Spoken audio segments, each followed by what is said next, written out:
Voilà tout ce que le leader Maximo a combattu, qui se réalise aujourd'hui sous la direction de l'UDPS. C'est inimaginable et c'est inacceptable. C'est une sorte de frustration. Et laisse-moi vous dire, l'ensemble de la population congolaise ne se retrouve pas dans cette direction.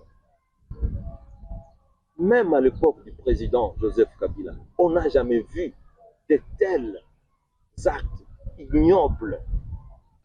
Vous êtes Congolais, de père et de mère. Vous avez vu combien de dirigeants politiques ont injurié Kabila. Je n'ose pas citer leurs noms parce que vous les connaissez. Quel est le jour où ces gens-là ont été pris dans les geôles sécuritaires? Qui a été injurié plus que Kabila quand il était président de la République? Quel est le jour où Kabila a mis quelqu'un en prison? Tout le monde sait. Moi, je suis prêt à tout, mais pour le progrès de ce pays. Merci beaucoup. Je suis prêt à tout pour le progrès de ce pays. Mais pourvu que le jeu soit sincère, que les jeux soient honnêtes, merci. Que la justice revienne.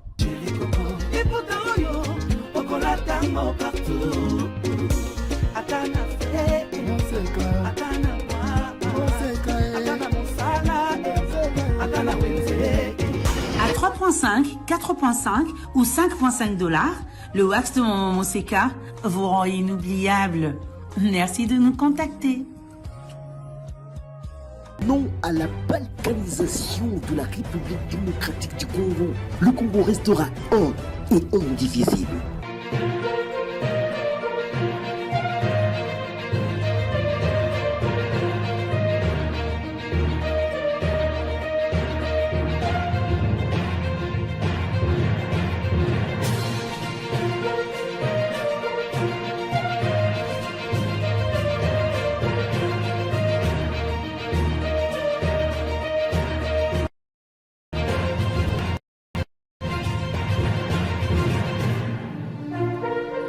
Deux fois consécutives, je voulais dire, excusez-moi, on se retrouve encore dans ces jeux d'actualité, ce jeu d'interaction, ce jeu de la rhétorique, avec une personnalité que vous connaissez sûrement, qui a décidé pour la deuxième fois, je voulais le dire, de déplacer notre plateau, nos différents plateaux, parce que cette émission sera diffusée dans plusieurs chaînes de mes confrères et consoeurs éminents et éminentes ici, avec moi. On va parler de quoi? On va parler d'une grande actualité qui a mis en veilleuse la population du Maniema, de Kindu. Il s'agit du premier lot d'ingénieurs civils bilingues ici au Maniema, dans le banlieue, hier, aujourd'hui devenu le quartier le plus envié IP de la ville de Kindu.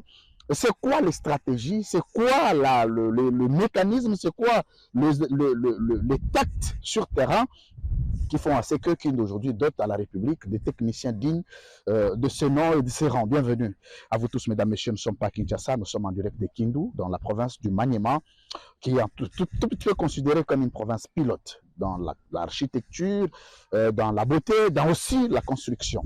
Il s'appelle Matata Ponyo Mapon, ancien Premier ministre de la République démocratique du Congo. Il est professeur d'université, chercheur, écrivain, penseur, mais aussi il est promoteur des grandes œuvres sociales ici à Kindu, qu'on appelle affectueusement Wakumbingu. Je les salue. Monsieur Matata Ponyo, bienvenue. Merci. Comment vous allez?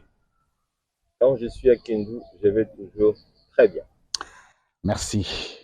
Excellence, Matata Ponyo Mapon. Je ne suis pas seul. Jean-Pierre Kayembe, Politikon, bienvenue. Alors, Madame Marguerite Magui Ngalamouloumé, Congo Web Télévision, bienvenue. Bienvenue, merci beaucoup. Avec vous, j'ai le plaisir de recevoir notre invité d'aujourd'hui pendant une heure d'interaction politique. Aussi, nous allons prendre quelques faits saillants qui touchent notre population, mais aussi de la gestion générale du pays, parce que l'homme a été candidat président de la République, il a une vision, il a une offre politique à présenter au peuple. Monsieur Matata Ponyo Mapon, aujourd'hui, quelle fierté avez-vous de voir que vous avez doté à la République, à vous seuls, une trentaine d'ingénieurs en génie civil, bilingues, avec une particularité des mémoires écrits en anglais, pour une première dans l'histoire scientifique de notre pays. Votre sentiment? Merci beaucoup, Louis-France. Merci beaucoup, Jean-Pierre. Merci beaucoup, Magui, de me rejoindre sur ma ville natale. Je suis né dans ce quartier qui était considéré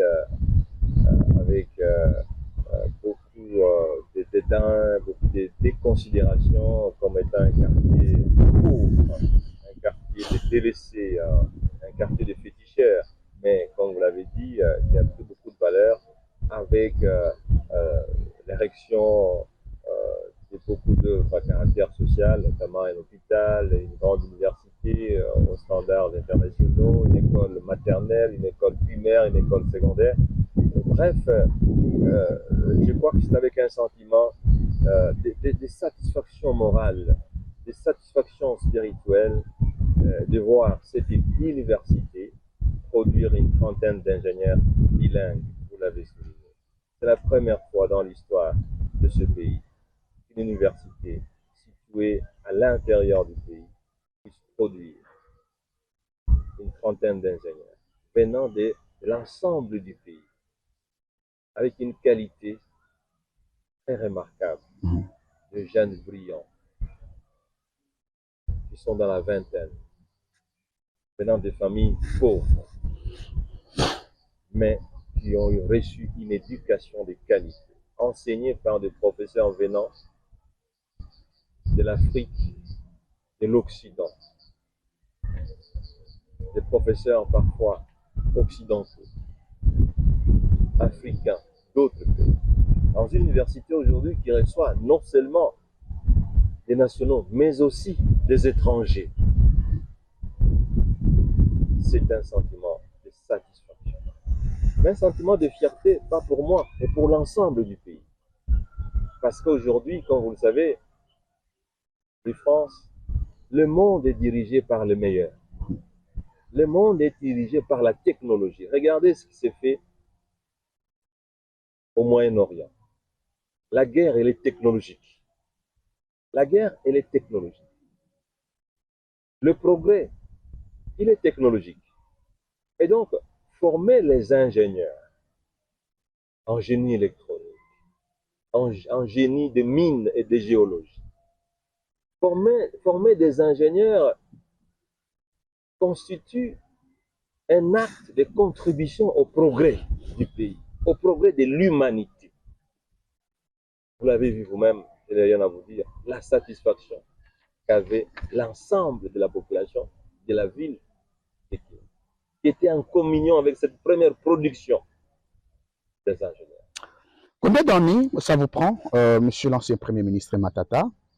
On sait tous que le principe de dotation de diplômes aux ingénieurs a un caractère universel et que les ingénieurs devraient être soumis au même exercice en France, en Belgique, comme ici, quand vous parlez des standards. Combien d'années ça vous a demandé, ça vous a coûté pour produire à la République des ingénieurs que vous appelez ingénieurs vous-même? C'est pas moi qui les appelle ingénieurs. C'est le parcours qu'ils ont réalisé qui certifie qu'ils sont ingénieurs. Vous avez vu comment ils étaient brillants vous-même. Vous avez vu un ingénieur prononcer un speech en anglais, avec un accent anglais, avec une intonation anglaise. Je crois qu'ils sont certifiés ingénieurs par l'université Mapon, mais par la compétence. Parce que ce qui compte, ce n'est pas le contenant. Ce qui compte, c'est le contenu. Ça a pris 7 ans. 7 ans. 7 ans. Qui l'y crut? Qui l'y crut? De France, dans un quartier considéré hier comme un quartier de féticheurs, comme un quartier de pêcheurs, comme un quartier de délaissés pour compte. Mais ce quartier produit des ingénieurs brillants, dont certains sont déjà engagés avant d'être certifiés à cause du potentiel de la qualité de ces ingénieurs. Merci beaucoup.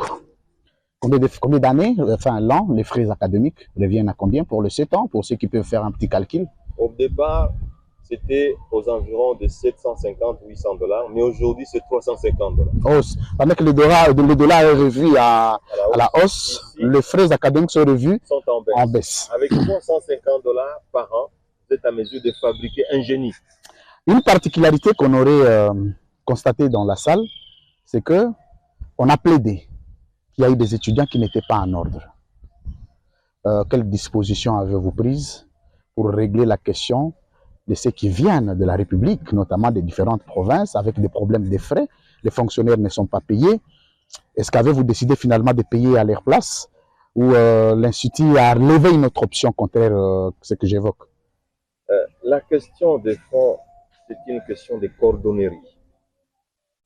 Vous avez suivi, la Fondation Mapon a dépensé en 7 ans 2 546 000 $ américains de subventions en faveur de cette université, c'est-à-dire principalement au profit des étudiants. 2 546 000 $ américains. Que dis-je pour répondre à votre question? Ce qui compte pour nous, c'est le contenu. Ce qui compte pour nous, Madame Magui, c'est la formation et non pas les contenants. Sinon, la Fondation Mapon aurait dépensé 2 546 000 $ américains. Merci, Excellence Matata Ponyo Mapon. C'est le nom là de Wakumbingu, avant que je ne donne la parole à Jean-Pierre Kayembe. Les noms de Wakumbingu, on l'entend toujours parler. Il s'amplifie de temps en temps. Le secret, Wakumbingu. Wakumbingu, c'est un nom qui m'a été accordé par la population de Kindu en particulier et la population d'Imaniema en général. Je n'ai pas demandé d'être appelé Wakumbingu comme le font souvent les politiciens et tout ça, mais c'est la population elle-même qui a décidé de m'appeler Wakumbingu, qui veut dire en français un homme providentiel, un homme venant du ciel. Et ça, c'est à cause des œuvres que nous avons produites, que nous avons réalisées au profit de la majorité. Les routes, les hôpitaux, les universités, les marchés, la tribune, toutes ces œuvres ont convaincu la population qui avait un intérêt au profit de la majorité et aux dépens parfois de soi-même.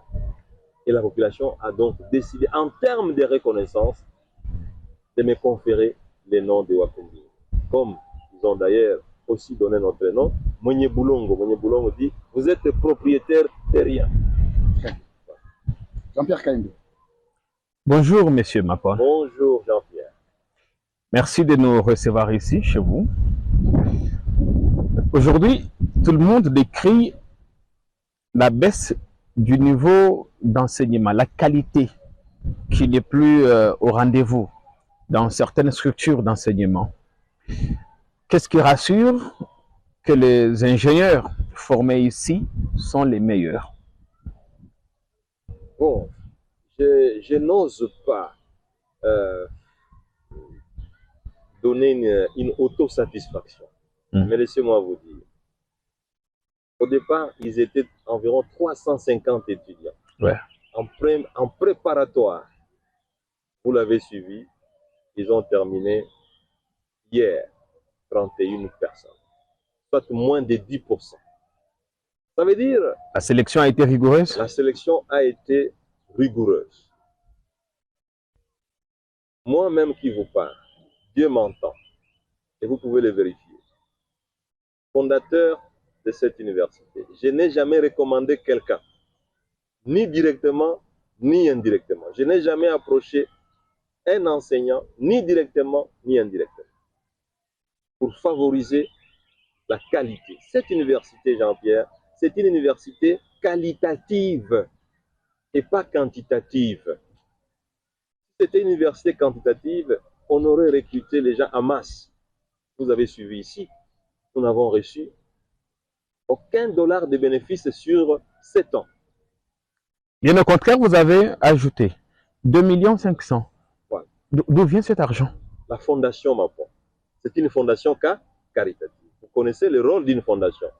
C'est collecter les ressources pour pouvoir réaliser les œuvres caritatives. Avec les mêmes partenaires qu'on voit sur la plaque ou d'autres? Avec d'autres. Il y a beaucoup d'hommes, si vous avez suivi mon discours, beaucoup d'hommes de bonne foi et de bonne volonté, mais qui demandent aussi discrétion. Comment faites-vous pour que 7 ans après, quand on arrive ici sur le site universitaire, l'on croirait qu'il a été inauguré qu'il y a 2 jours. On maintient la propreté. C'est quoi le secret? Le secret, c'est le suivi-évaluation. Un professeur qui m'a enseigné à l'université, un jour, je crois en blaguant, a dit « J'ai l'impression que le mot suivi-évaluation n'existe pas dans nos langues maternelles. » C'est faux et archi faux. C'est un problème d'esprit. C'est un problème d'esprit, Jean-Pierre. Dieu a donné à l'homme l'intelligence que n'ont pas des animaux, la capacité de suivre et d'entretenir. Rassurez-vous, Jean-Pierre, si vous ne vous entretenez pas, en 1 mois, en 2 mois, la société va vous rejeter. Si vous ne savez pas vous laver, si vous ne savez pas vous habiller, la société va vous rejeter. En 1 mot, c'est le suivi et évaluation qui a permis à ce que cette université demeure comme elle a été au premier jour de l'inauguration. Vous avez été hier dans un amphithéâtre climatisé, mais ce sont des climatiseurs qui datent de 7 ans. L'entretien, le suivi et évaluation. Ça fait partie des qualités du leadership. Il y a un recteur qui s'en va, l'autre qui arrive, vous l'avez viré, il a fini son mandat. Et on a, à l'inauguration, on a dit que c'était une université technologique. Maintenant, vous y ajoutez le droit, la médecine. Vous voulez faire comme tout le monde maintenant? On ne fait pas comme tout le monde. Si on voulait faire comme tout le monde, cette université serait déjà surpeuplée. Nous voulons privilégier la qualité. Nous voulons privilégier une productivité. Nous voulons privilégier les rendements. Voilà pourquoi l'université Mapone s'occupe d'un enseignement de qualité. Nous voulons que les ingénieurs qui sortent de cette université soient des produits remarquables. Et vous l'avez entendu, il y a déjà des étudiants qui ont déjà été engagés avant de terminer. Parce que tout le monde réalise que c'est de la qualité. Le recteur, qui était pendant 5 ans, vient de quitter, mais c'était la fin de son mandat. Et il est prévu, dans le souci de l'efficacité, de faire une rotation des recteurs. Et le nouveau recteur a une grande expérience. Il a été recteur dans cette même ville, dans une université, pendant 7 ans. Donc, il a l'expérience. Donc, c'est une rotation tout à fait régulière. Mais je dois vous dire que le recteur sortant a fait un travail de qualité. Et vous avez vu, je l'ai félicité. Un travail de qualité. Matata Ponyo Mapon, qu'est-ce qu'il vous faut pour pondre dans les 26 provinces de la République de telles universités? Il vous faut quoi exactement? Il faut de l'amour. Il faut de la bonté.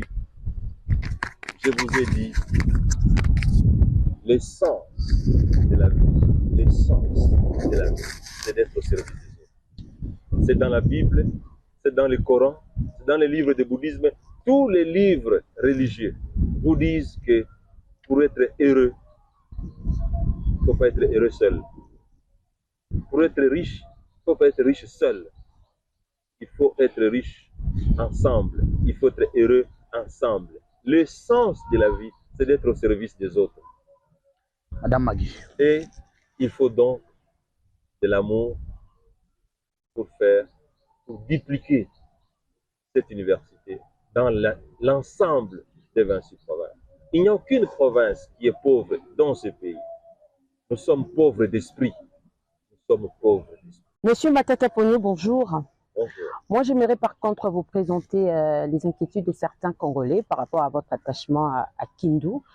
C'est vrai que Kindu aujourd'hui comporte en son sein plusieurs réalisations de votre actif. On parle des hôpitaux, universités. D'ailleurs, l'une de vos réalisations a trouvé satisfaction ce 24 septembre parce qu'il y a eu collation des grades de la première promotion des ingénieurs civils bilingues de la République démocratique du Congo. Ces réalisations, est-ce que ce sont des preuves qui justifient le fait que vous êtes parmi ces personnes qui gèrent le pays, mais qui aimeraient laisser de traces, ou ce sont des actions d'enrichissement personnel? Madame, il faut avoir une élévation spirituelle. Comprendre non seulement l'essence de la question que vous m'avez posée, mais aussi l'essence de la réponse que je vais vous donner. Il faut une certaine élévation spirituelle. On n'est jamais riche seul. On n'est jamais heureux seul. Beaucoup de gens se trompent qu'en ayant un certain niveau de matériel, une certaine quantité d'argent, qu'on est heureux. Ils se trompent et ils vont continuer à se tromper. La réponse, ce n'est pas moi qui la donne, ce sont des livres aussi majestueux comme la Bible, comme le Coran, pour ne citer que cela. Monsieur, allez-y. Moi, ce n'est pas parce que j'ai été Premier ministre que j'ai contribué à l'amélioration des conditions de vie des populations de cette ville. C'est tout simplement parce que j'ai cru à certains principes spirituels que j'ai pu faire ce que j'ai pu faire. Il n'y a pas d'université privée comme celle qui a produit les ingénieurs. Mais il y a une université publique qui a été construite et qui appartient totalement à l'État, mais dont les infrastructures se situent presque au 4e rang des infrastructures universitaires de l'ensemble du pays. Et donc, c'est une question d'amour, c'est une question d'élévation spirituelle, c'est une question de compréhension même de l'essence de la vie. L'homme et la femme ne sont pas nés pour la jouissance, ils sont nés pour l'édification de l'œuvre de Dieu. Ils sont nés pour l'amélioration des conditions de vie de l'humanité. Voilà. Est-ce que Matata Ponyo serait tribal? Et tribal, parce que la seule selon... tribu à laquelle j'appartiens, je l'ai déjà dit, mais c'est un plaisir pour moi de le répéter, c'est la tribu de la compétence. C'est la meilleure tribu qui puisse exister. Aucun livre, Magui, aucun livre scientifique ne démontre qu'il y a du progrès sur base de la tribu. Ça n'existe pas. Mais tous les livres scientifiques démontrent qu'il y a une relation entre la compétence et le progrès. Je ne suis pas tribal parce que dans mon environnement immédiat, il n'y a que des gens qui ne sont pas de ma tribu. Ils sont d'ailleurs proches de vos tribus. C'est là encore la plus grande inquiétude, parce que certaines langues vous reprocheraient de beaucoup privilégier Kindu, la province du Maniema, qui est d'autres provinces. Pourquoi ne pas apporter cette même chirurgie dans d'autres provinces de la RDC? Vous avez été Premier ministre de ce pays.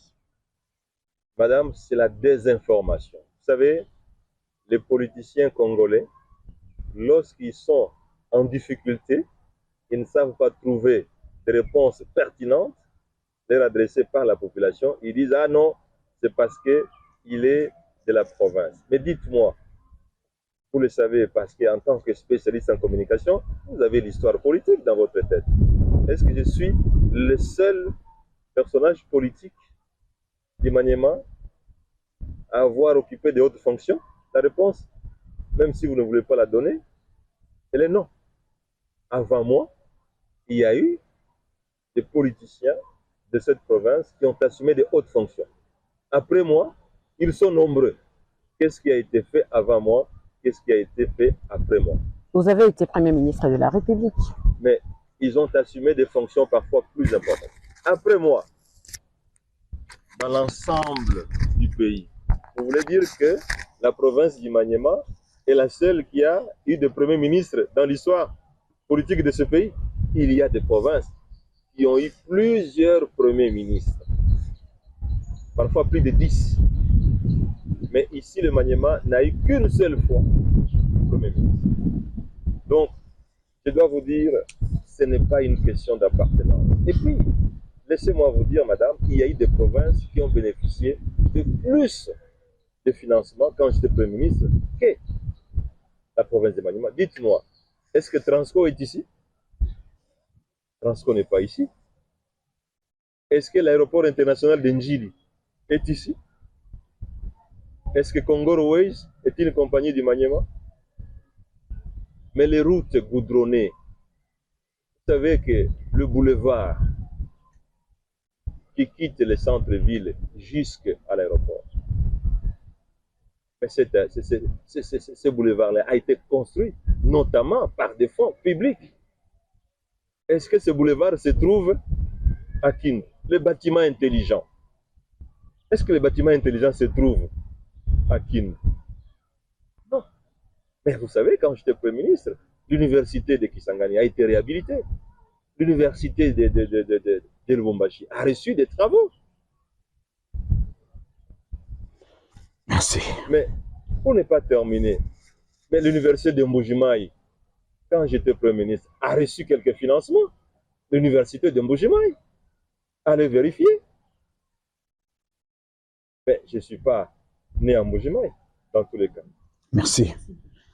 Mesdames, Messieurs, vous suivez l'édition spéciale. Cette édition spéciale sera diffusée en direct du groupe de presse satellitaire congolais, le Congo Média Libre 13. Sera diffusée à Politican RDC de Jean-Pierre Kayembe, sera diffusée à Congo Web. C'est un format habituel auquel vous serez de temps en temps habitués, passez-moi cette pathologie, à constater dans vos écrans. Merci, mesdames, messieurs, parce que nous recevons une personnalité. Il va parler des infrastructures, il va parler de l'université, il va aussi parler politique. C'est un politique, c'est un homme d'État congolais. Il y a des questions pour lesquelles il ne peut pas rester indifférent.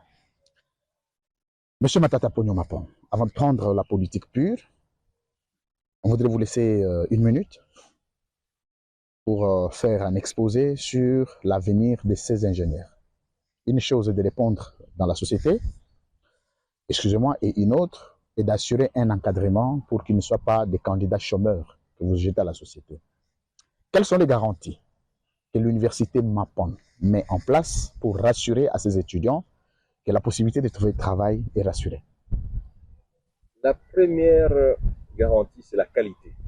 Je l'ai dit lorsque Jean-Pierre m'a posé la question. Ce qui compte dans la vie, ce n'est pas les contenants, c'est les conteneurs. Si nous sommes avec vous aujourd'hui ici, vous n'êtes pas les seuls journalistes de ce pays. C'est parce qu'en vous, il y a un contenu. Voilà ce qui fait la différence. Et je vous ai dit que notre première garantie, c'est la qualité. Je voudrais dire ici, à toutes les entreprises de la République démocratique du Congo, que les ingénieurs produits par l'université Mapon ont une grande qualité. C'est leur capacité à pouvoir répondre aux exigences de plusieurs entreprises, qu'elles soient nationales ou internationales. Donc, la première garantie, c'est la qualité. Ces ingénieurs ont été bien formés et la cotation a été rigoureuse et sérieuse.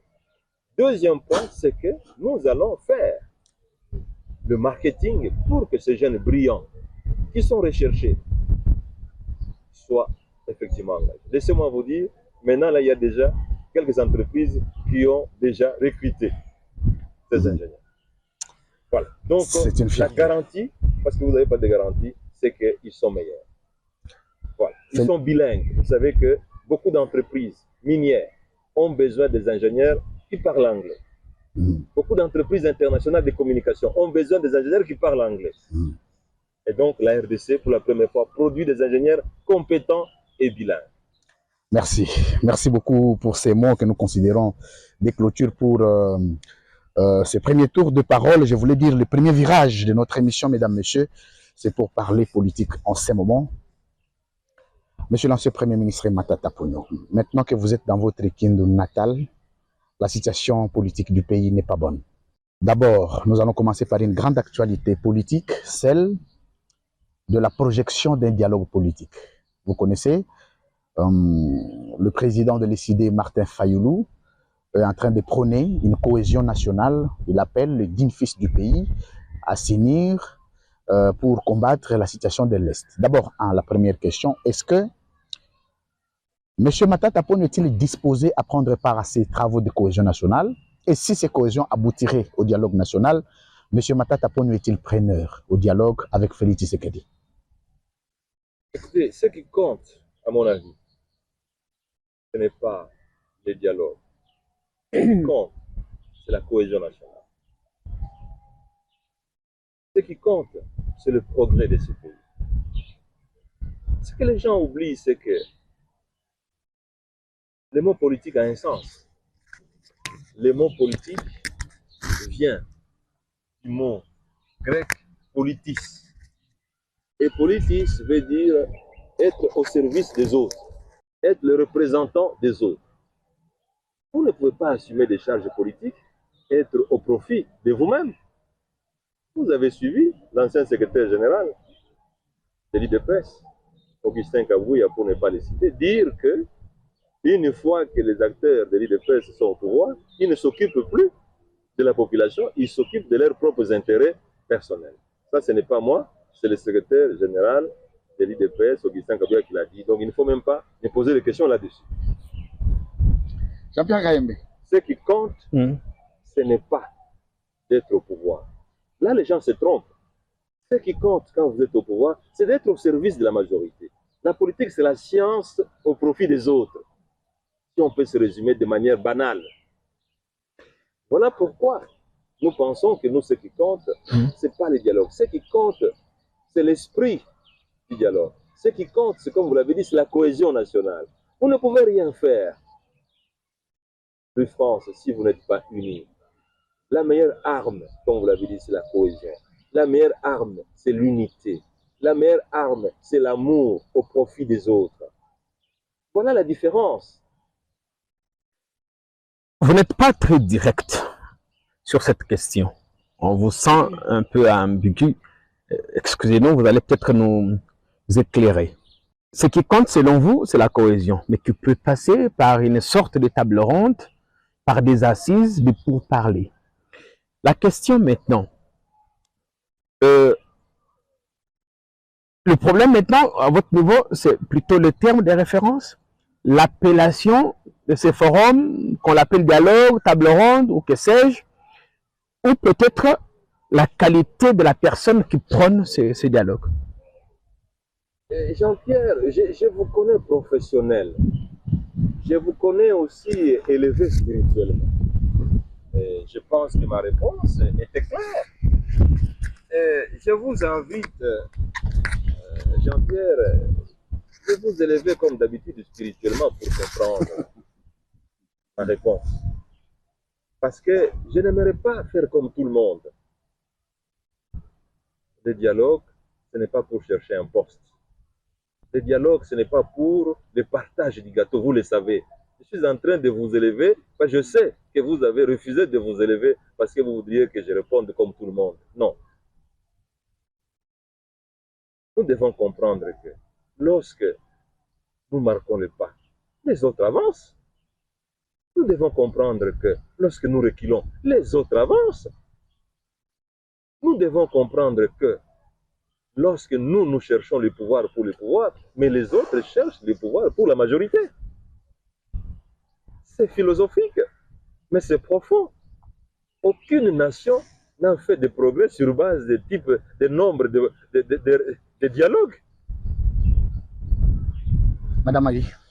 Monsieur Matata Pogno, vous dites qu'on ne dialogue pas pour partager les pouvoirs. Pourtant, on vous traite d'être trop exigeant et un peu gourmand parce que vos exigences accompagneraient, comme pour dire, vous souhaiterez bien sûr partager le pouvoir, mais selon vos exigences. Qu'en dites-vous? Ce n'est pas un problème d'exigence, madame. Encore une fois, il faut essayer de nous élever spirituellement. Parce que c'est une question fondamentale. Tant que nous n'aurons pas compris l'essence d'être au pouvoir, nous allons continuer à faire des dialogues qui ne produiraient que les résultats des précédents dialogues. Est-ce que le mot dialogue, il est nouveau? Même les gens qui n'ont pas étudié savent ce que c'est le dialogue. Mais tout le monde sait que le dialogue, c'est pour se partager les postes et revenir à la case de départ. Je ne dis pas que je suis contre le dialogue. Je ne dis pas que je suis pour le dialogue. Mais je veux que les gens comprennent. Les gens se posent la question. Pourquoi souhaiter un dialogue? Pourquoi souhaiter une cohésion nationale? Déjà, si on dit que nous devons chercher la cohésion nationale, c'est que la cohésion nationale n'existe pas. S'il n'y a pas de cohésion nationale, comment est-ce qu'on peut faire du progrès? Je pense, à mon avis, il faut que nous puissions comprendre, nous les Congolais, c'est que nous ne sommes pas un monde à part. Nous sommes un pays dans un monde global et globalisant. Et qu'à ce titre-là, nous avons l'obligation de nous conformer à certaines normes, à certains standards, à certains principes qui font qu'il y a certaines nations qui progressent et d'autres ne progressent pas. Merci. Matata Ponyo Mapon, vous avez compris, mesdames, messieurs, que le jeu était d'une question à chacun d'entre nous. C'était à l'idée de baliser le chemin, de poser le fondamental sur cette question qui paraît un peu cruciale, non seulement, mais aussi d'intérêt commun, parce que tout le Congolais voudrait entendre ce que le leader politique pense de cette situation. Alors là, je vais faire un exercice maintenant de 2 questions à chacun d'entre nous, en commençant par mes 2 premières, M. Matata Ponyo Mapon. Qu'est-ce que vous reprochez exactement à la gestion de Félix Tshisekedi? 6 ans à la tête du pays. Et là où nous en sommes, à quel bouton il faut appuyer pour que le pays devienne comme l'université Mapon? C'est le manque de leadership. Oui, France, le leadership, c'est la fondation du progrès depuis l'humanité. Quand Dieu créa le monde, c'était sous le principe de leadership. Rien ne peut être fait sans leadership. Première recommandation. Le président Tshisekedi a besoin d'un leadership de qualité. Ce leadership de qualité fait défaut. Et s'il n'y a pas de leadership, il n'y a pas de progrès. Voilà pourquoi il n'y a pas de progrès aujourd'hui. C'est un problème d'un déficit de leadership. Deuxième point, le leadership amène la bonne gouvernance. Et la bonne gouvernance n'existe pas. Nous sommes un pays à scandale. Là, je ne vous apprends rien. Des détournements répétitifs, des détournements massifs en termes de millions de dollars, en termes de centaines de millions de dollars américains. C'est scandaleux. Et c'est dramatique. Si nous pouvons être un pays de corruption, un pays de détournement, ça fait la honte de poursuivre ceux qui n'ont pas détourné et de libérer et de féliciter ceux qui ont détourné des fonds publics. Ça fait la honte. Il y a une relation scientifique entre le niveau de corruption et le niveau du sous-développement. Une relation scientifique. Alors, c'est une approche qui est tout à fait pertinente. Très bien. Et s'il y a reproche, il y a proposition de solution. Qu'on amène le leadership dans la gestion gouvernementale, qu'on amène la bonne gouvernance dans la gestion gouvernementale. Rappelez-vous que ce gouvernement a détourné près de 2 millions de dollars qui étaient destinés au bureau Congo Challenge.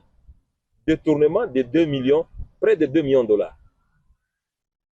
Et ce ne sont même pas les fonds du gouvernement. Ce sont des fonds virés par la Banque africaine de développement qui ont été détournés par le gouvernement. Est-ce qu'on peut être un pays de détournement de fonds? Jusqu'à détourner environ 2 millions de dollars américains. Ça fait la honte. Du reste privé. Mais M. Matata Ponyo Mapon, c'est là où, avant de donner la parole à Jean-Pierre Kaimbe, êtes-vous disposé à rencontrer Martin Fayoulou, apporter cette alternative pour qu'ensemble, au nom de la cohésion nationale, puissiez requalifier le leadership et apporter un leadership de qualité dans les institutions de la République, sachant que de l'autre côté, votre allié naturel, Moïse Katumbi, lui, il n'a pas encore donné sa position sur cette question de cohésion nationale. Est-ce que la question de cohésion nationale vis-à-vis du LG de votre famille politique est perçue comme une question collégialement discutable avec Moïse Katumbi, ou individuellement, vous allez lever une option de rencontrer Martin Fayoulou et de continuer la marche et cet élan de la cohésion nationale? Tout Congolais qui aime bien ce pays ne peut pas s'opposer à la question de cohésion nationale, parce que je vous ai dit que l'union fait la force. La cohésion nationale fait partie des ingrédients nécessaires et indispensables au progrès. L'union fait la force. Personne ne peut réussir seul. On réussit toujours ensemble. C'était l'un des principes du leadership. Donc, pouvoir rencontrer les uns les autres pour construire la base d'une cohésion nationale, pour construire la base de du progrès de ce pays qui nous est cher. Mais il n'y a pas plusieurs voies. Il n'y a personne qui peut s'opposer à pouvoir rencontrer tel ou tel autre, pourvu que ça se passe sur base des fondamentaux spirituels. Je ne suis pas partie prenante pour des questions, des réunions au profit des intérêts personnels. Je ne suis pas là-dedans. J'aime tellement ce pays qui m'a tout donné, en commençant par la vie, en commençant par les études, la formation, en commençant par ce que j'ai eu en étant jeune fonctionnaire à la Banque centrale, en étant DG du BCECO, en étant conseiller au ministère des Finances. Ce pays m'a tout donné. Maintenant, la question de savoir qu'est-ce que j'ai donné à ce pays. Jean-Pierre? Mais est-ce que le problème ne serait pas au niveau de la compréhension qu'on fait ou du contenu qu'on veut donner à la cohésion? Pour vous, la cohésion, le manque de cohésion, c'est des années judiciaires que vous avez, vos frais décaissés par la Banque africaine de développement qui ne vous ont pas été donnés, ou c'est autre chose, j'aimerais bien comprendre. Et si vous devriez y aller, quels seraient vos termes de référence ou votre cahier de charges? Mais Jean-Pierre, je vous apprécie beaucoup parce qu'intellectuellement et spirituellement, vous êtes très élevé. Vous avez essayé de donner même des réponses à vos propres questions. La cohésion nationale, c'est une question d'amour, c'est une question de bonté, c'est une question de justice. Est-ce que quand on détourne près de 2 millions de dollars américains qui appartient à un Congolais politicien, tout simplement parce qu'il est candidat président de la République, est-ce qu'il y a de l'amour là-dedans? Est-ce qu'il y a la bonté là-dedans? Est-ce qu'il y a de la justice là-dedans? Non. 2 millions de dollars transférés par la BAD au profit du bureau Congo Challenge qui m'appartient, qui sont détournés. Et le ministre de dire, je ne paierai que après les élections présidentielles. Quel principe économique? Il n'y a aucune université qui enseigne ce type de principe économique. Et c'est douloureux qu'un ministre des Finances puisse débiter des incohérences de cette nature. Laisse-moi vous dire, Jean-Pierre, quelle a été la déception de la Banque africaine de développement d'entendre cela sortir d'un ministre des Finances, qui par ailleurs a un parcours dans les institutions internationales. Quel type d'amour il y a? Quel type de justice il y a? Quel type de cohésion nationale il y a? Voilà le principe de base, Jean-Pierre. Nous ne pouvons pas faire un dialogue national sur des principes qui sont faux, qui sont biaisés dès le départ. L'amour, la cohésion, de la justice. Comment on peut poursuivre quelqu'un qui n'a pas volé? Tout simplement parce qu'il est candidat président de la République. C'est inimaginable. Quel est le principe de droit qui enseigne ce type de critères à la faculté de droit? En tout cas, laissez-moi vous dire, dans cette faculté de droit que nous venons de créer ici à l'université Mapon, ce type de principes ne seront pas enseignés. Mais maintenant, il y a un problème, la confiance entre acteurs. Avec Martin, vous avez été à Lubumbashi, à Johannesburg, ça ne s'est pas bien passé. Avec Félix Tshisekedi, vous avez dit que vous n'auriez pas l'union sacrée, d'où les années judiciaires, selon vous, que vous avez aujourd'hui. Vous ne vous faites pas confiance. Aujourd'hui, qu'est-ce qui prouve qu'une fois à ce dialogue, vous finirez par vous dépasser tous? Et à quel point les recommandations de ces assises pourraient être opposables à tous? Parce que certains, on reproche à certains de ne pas tenir leurs paroles. Et dernière question pour chuter sur cette thématique. On sait tous, M. Mapon, dans ce pays, que les forums de ce genre finissent par un partage de gâteaux. Même si la République n'est pas un gâteau. Êtes-vous prêt aujourd'hui, question ouverte, à travailler avec le président Tshisekedi? À quelles conditions?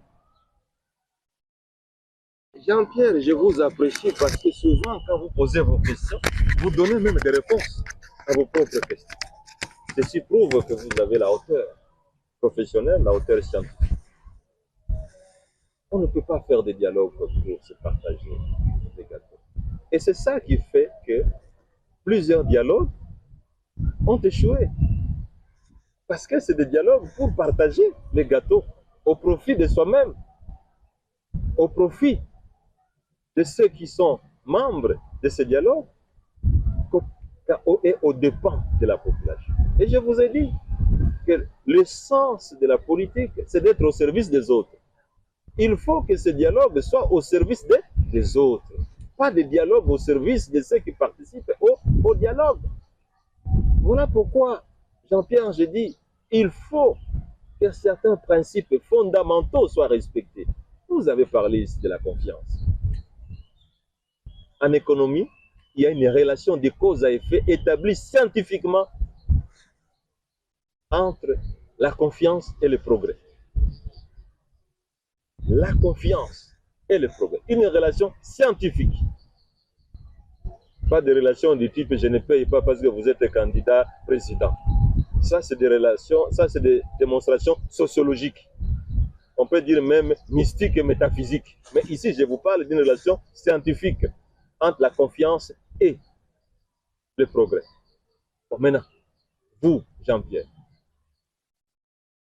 est-ce que le dialogue que tout le monde souhaite, est-ce que ce dialogue sera fondé sur la confiance? Merci. Est-ce qu'il y a la confiance? C'est la question qu'on vous a posée, monsieur le Premier ministre. Mais est-ce que la confiance est là? Mais vous avez répondu vous-même, vous avez dit que la confiance n'existe pas. Pouvez-vous vous Si dépasser? je vous ai bien suivi, vous avez dit que la confiance n'existe pas. Merci. Parce qu'il y a péril à la demeure. Pouvez-vous vous Lorsque dépasser? certains politiciens sont poursuivis à cause de leur point de vue, lorsque certains politiciens, les travaux qu'ils font, qu'ils réalisent commandés par le pouvoir. Laissez-moi vous rappeler que les 4 travaux que le Bureau Congo Challenge a réalisés ont été commandés au terme d'une réunion des conseils des ministres présidée par le président Tshisekedi. Merci, monsieur le Premier ministre Matata. La confiance. Matata Pogno Mapon. Wow, mais la cravate rouge, on a vu dans des écoles ici, en faisant une petite digression, c'est que tous les enfants portent des cravates rouges, sont en cravate rouge. C'est une imposition ou c'est opté automatiquement par les enfants? Parce que ça s'apparente un tout petit peu aussi à la dictature d'imposer aux enfants de porter des cravates rouges. Sachant que vous êtes démocrate. Hein? Je suis démocrate et je le demeurerai. Le leadership exige l'intégrité. Le leadership exige l'éthique, la morale. Vous savez, Jean-Pierre, si certains principes du leadership étaient respectés, la question du dialogue ne se poserait même pas. Merci beaucoup. La question de confiance ne se poserait même pas. La cravate rouge est le symbole de l'intégrité. Merci. La cravate rouge est le symbole de l'éthique, de la morale, de la rigueur. Nous voulons que les jeunes que nous formons soient des jeunes dotés d'éthique, de morale, pour pouvoir être au service de l'humanité. Merci. Vous pouvez être brillant intellectuellement. Si vous n'avez pas l'éthique, si vous n'avez pas de morale, vous ne valez rien. Merci. Science sans conscience n'est que ruine de l'âme. Merci beaucoup, Madame Maginga Lamouloumé, Dialogue, Cohésion nationale. Voilà, Monsieur Matata Pogno, vous parlez du manque de leadership qui caractérise la personne de Félix Tshisekedi, vous parlez des scandales de détournement au pays, pourtant vous n'êtes pas aussi épargné. Je vous rappelle vous êtes Premier ministre honoraire, il y a un procès qui vous a été intenté par la Cour constitutionnelle sur l'affaire Boukangalonzo. Parlez-nous un peu de ce procès. Écoute, je n'aime plus revenir sur ce dossier de Boukangalonzo parce que tout le monde sait que c'est un dossier politique. Là, c'est vous qui le dites. Hein. Non, je ne souhaite pas donner de noms ici. Laissez-moi vous dire qu'il y a des personnalités de l'IDPS qui l'ont avoué qu'il ne s'agit pas d'un procès judiciaire, qu'il s'agit d'un procès politique. Et c'est douloureux et c'est inacceptable que ce soit des cadres de l'IDPS dont l'énigmatique personnalité, j'ai cité Étienne Tshisekedi Omulonga, a consacré la vie pour la justice. Ces dossiers de Boukangalonzo, si nous étions dans un état de droit, mais ces dossiers seraient déjà classés sans suite. Rappelez-vous du professeur Dieudonné Kalouba, qui est quand même l'un des meilleurs constitutionnalistes de ce pays. On peut ne pas aimer Kalouba, mais il est brillant. Il a dit que la Cour constitutionnelle, pas lui, il a présidé une séance de Cour constitutionnelle qui a conclu à l'incompétence de la Cour constitutionnelle à juger un ancien pouvoir. L'article 168 de la Constitution dit « Les décisions de la Cour constitutionnelle sont non négociables, s'imposent à tout le monde Et inattaquable. et sont inattaquables. » Magui, je ne sais pas si vous êtes juriste, mais si vous l'étiez, je crois que vous serez scandalisé. Savez-vous que le président de la République, constitutionnellement, est le garant de la Constitution de ce pays et le garant de l'application rigoureuse de tous les articles de la Constitution?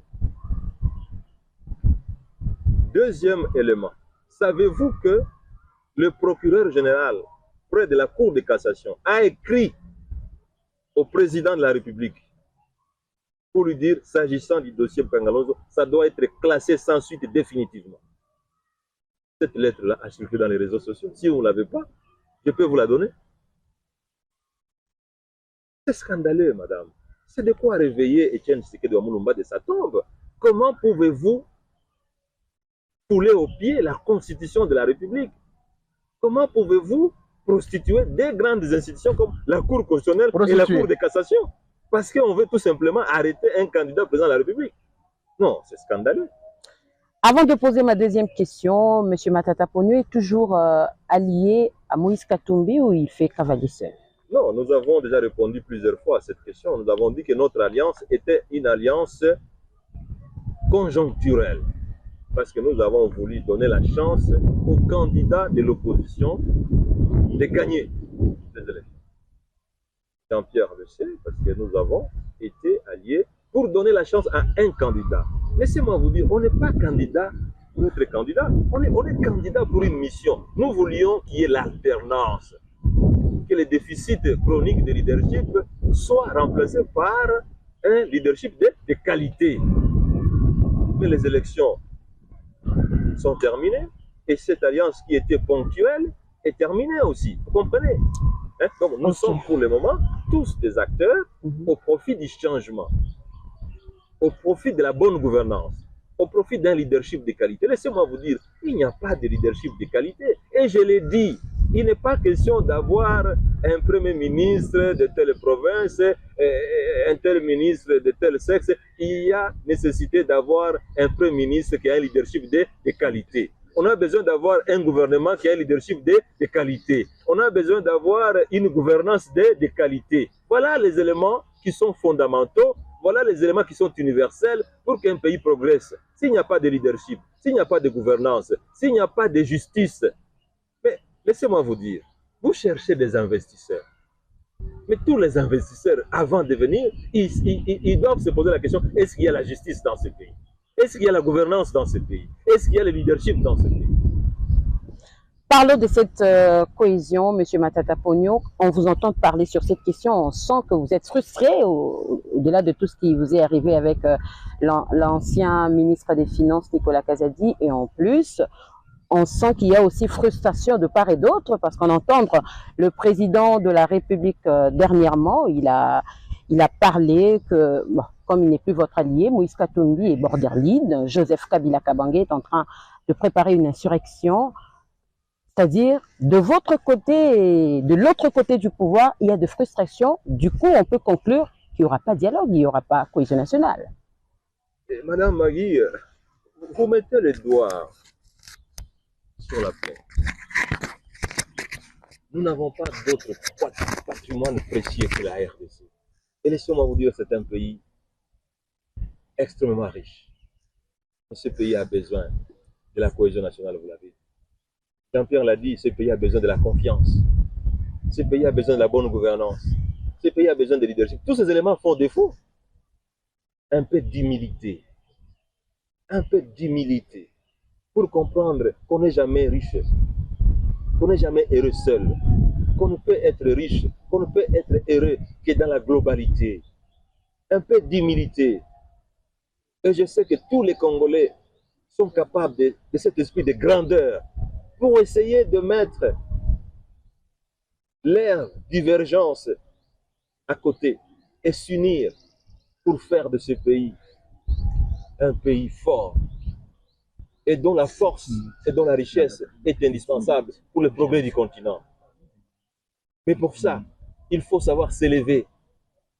Vous ne pouvez pas continuer avec des petites cordonneries, avec des petites idées, de vouloir attaquer tel, de pouvoir injurier tel, de pouvoir refuser tel son droit, de pouvoir condamner tel, tout ça. Mais tout ça, vous demandez une chose de son contraire. Merci, merci beaucoup. Vous privez le pays de vos performances juste par rapport à votre frustration? Non, mais moi je suis allé rencontrer Augustin Kabouya.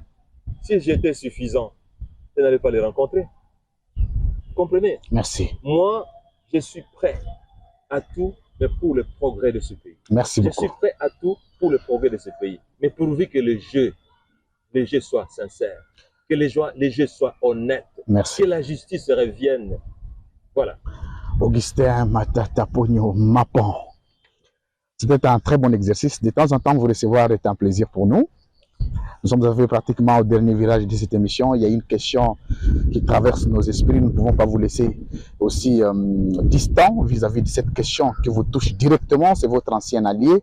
Avant de revenir sur le cas de cette Kikouni, arrestation arbitraire, détenu irrégulièrement, mais on va revenir sur les conditions carcérales. Monsieur Matata Pogno des Congolais, vous avez été Premier ministre, vous avez dirigé les services de la République démocratique du Congo. Pour certains qui relevaient du gouvernement dont vous étiez le chef. Monsieur Matata, excusez-moi les termes, avec beaucoup de respect à l'opinion, on est en train de parler de la sodomisation de détenus dans les prisons, des viols de détenus dans les prisons. On est en train de parler des actes de torture, des actes inhumains, déshonorants et dégradant notre République. On est en train de parler là, pas n'importe quel service, le renseignement de la République démocratique du Congo. Vous avez appris un de vos alliés, Jacques Indala, qui a été victime, qui a dénoncé, et plusieurs autres sont en train de dénoncer, qu'on est en train de violer les détenus dans les prisons. Et entre-temps, il y a d'autres détenus qui continuent à croupir, dont on ne connaît pas les motifs. Je vais parler ici de Mike Mukeba Nkoso, je vais parler ici de Daniel Safou, je vais parler du cas le plus récent de cette Kikouni, je vais parler de Kakabund. Est-ce que, en tant qu'opposant aujourd'hui, avez-vous des assurances que vos anciens compatriotes alliés du combat hier ne sont pas sodomisés, violés, là où ils se trouvent actuellement? Votre sentiment? C'est un sentiment de désolation, un sentiment de regret. Vous savez, c'est très bien de chanter contre les autres, mais c'est mieux de pouvoir accomplir ce que les autres n'ont pas accompli. Les cas que vous évoquez contre Jacques Indala, contre Kabund à Kabund, contre Seth Kikouni, contre Mike Mukebaye, Daniel Saf, ce sont des cas inacceptables. Et du point de vue de l'esprit, et du point de vue de la lettre du combat de Etienne Tshisekedi Wamulumba, c'est des choses inacceptables. Voilà tout ce que le leader Maximo a combattu, qui se réalise aujourd'hui sous la direction de l'UDPS. C'est inimaginable et c'est inacceptable. C'est une sorte de frustration. Et laisse-moi vous dire, l'ensemble de la population congolaise ne se retrouve pas dans cette direction. Même à l'époque du président Joseph Kabila, on n'a jamais vu de tels actes ignobles. Comment vous pouvez concevoir que sous le régime de l'UDPS, la Cour constitutionnelle, la Cour de cassation soit prostituée, tout simplement parce qu'on veut atteindre un leader politique? Comment on peut, quelqu'un comme Seth Kikouni, le mettre dans le geôle sécuritaire, coupé de sa famille pendant plusieurs jours pour question d'opinion? Vous êtes Congolais, de pères et de mères. Vous avez vu combien de dirigeants politiques ont injurié Kabila, Je n'ose pas citer leurs noms parce que vous les connaissez. Quel est le jour où ces gens-là ont été pris dans les géoles sécuritaires? Qui a été injurié plus que Kabila quand il était président de la République? Quel est le jour où Kabila a mis quelqu'un en prison? Tout le monde sait. On a traité Kabila de Rwandais. Et vous savez qu'il a traité de Rwandais. Quel est le jour où Kabila a mis un opposant politique en prison? C'est inacceptable. C'est inacceptable. Et quand vous parlez de dialogue, Jean-Pierre, Madame Magui, vous parlez de dialogue. Mais ce dialogue-là doit être fondé sur quoi? Sur des actes comme ça. Est-ce qu'aujourd'hui la démocratie est mise à mal? Est-ce qu'il y a démocratie dans ce pays? Y a-t-il vraiment démocratie dans ce pays? Vous avez vu, vous, les élections, avec ceux qui sont au pouvoir, avec des machines à voter dans leur maison. Et vous avez une liste établie par la CENI pour dire, voilà les gens qui avaient des machines à voter. Nous vous demandons de les sanctionner. Vous, Jean-Pierre, vous êtes un journaliste professionnel. Avez-vous entendu quelqu'un qui a été interpellé par la justice et qui avait des machines à voter? Nous avons demandé que la CENI soit détruite parce que cette CENI-là n'a plus son rôle d'être. La CENI. Elle doit disparaître. La commission électorale, elle doit disparaître. Parce que les Congolais cherchaient la CENI pour une certaine efficacité, pour une certaine transparence. Mais la CENI est devenue le bastion de la corruption, le bastion de la tricherie. De la tricherie. Mais quel est le rôle de la CENI? Entre-temps, il se rapporte qu'on aurait exhumé le vieux projet de modification de la Constitution, ou carrément de son changement. Je voudrais savoir ce que vous en pensez. Je me suis déjà exprimé là-dessus. La Constitution, c'est inacceptable. Quelle que soit la nature de l'article.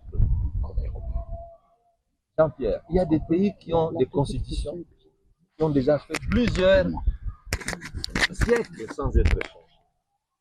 Plusieurs siècles.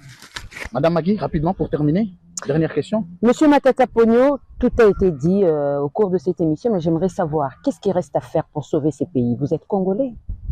Le leadership qui manque, madame. Nous avons un déficit chronique de leadership dans ce pays. Nous avons un déficit chronique de gouvernance dans ce pays. Et chaque fois, on veut dire, oh, c'est la Constitution. Est-ce que c'est la Constitution qui a demandé à ce qu'il y ait des machines à voter dans les maisons des gens? Merci. Est-ce que c'est la Constitution qui a demandé que vous puissiez traquer les politiciens, que vous puissiez maltraiter les opposants politiques? Ce n'est pas la Constitution. Merci. La Constitution, madame, c'est la base. Mais le plus important, c'est la sagesse. Merci beaucoup. C'est l'intelligence politique. C'est l'éthique, c'est la morale. Sans éthique, sans morale, sans leadership de qualité, sans gouvernance, comme on le voit aujourd'hui, vous pouvez changer de constitution 1000 fois. Il n'y aura rien qui se fera. Il n'y aura rien qui se fera. Nous prenons ça comme mot de la fin de l'ancien Premier ministre Matata Ponyo Mapon. Mesdames, Messieurs, nous sommes en direct de Kindu, ici au Maniema, province pilote en infrastructure. Sous sa gouvernance, nous avions choisi de le recevoir pour parler de la situation d'abord des lauréats des ingénieurs civils lancés sur le marché aussi doté à la République. Nous avions parlé de la situation politique dans son ensemble. J'étais pas seul, j'étais avec Jean-Pierre Kayembe Tatou, avec Madame Magui Ngalamouloumé de Congo Web. Je suis Monsieur Louis-France Kouzikessa. Mesdames, Messieurs, merci de votre sympathique attention. Merci à Floride Zantoto et à toute l'équipe technique pour la coordination. Nous sommes arrivés à la fin de ce grand magazine, l'édition spéciale. On va se lever pour le saluer. Merci. Merci. Magui, merci. Je vous salue sur ma terre natale. Ah, merci. Merci. Sur Kindu natal. C'était un privilège. C'était un honneur pour nous. Merci.